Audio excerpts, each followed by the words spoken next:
আসসালামু আলাইকুম ওয়া রাহমাতুল্লাহি ওয়া বারাকাতুহু। সুপ্রিয় দিনী ভাই বোন, একটা গুরুত্বপূর্ণ হাদিস। হাদিসের রাবি আবু উমামা বাহিলি রাদিয়াল্লাহু তাআলা আনহু, তিনি বলছেন, আতাইতু রাসূলুল্লাহি সাল্লাল্লাহু আলাইহি ওয়াসাল্লাম ফাকুলতু, আমি আল্লাহ রাসূলের নিকটে আসলাম এবং আমি বললাম, মুরনি বি আমরিন আনকাতিউ বিহি, হে আল্লাহ রাসূল, আপনি আমাকে একটা আমলের কথা বলুন যা আমি যথাযথভাবে পালন করব।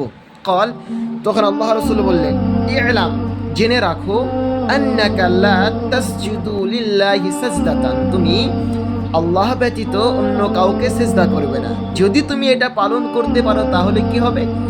রাফাআকাল্লাহু বিহা দারাজাতান, তাহলে তোমার দরজাকে, তোমার মান সম্মানকে আল্লাহ সুবহানাহু ওয়া তাআলা বৃদ্ধি করে দিবেন, এবং ওয়াহাত্ত বিহা আনকা খাতিয়াতান, এবং তোমার গুনাহগুলোকে মোচন করে দিবেন।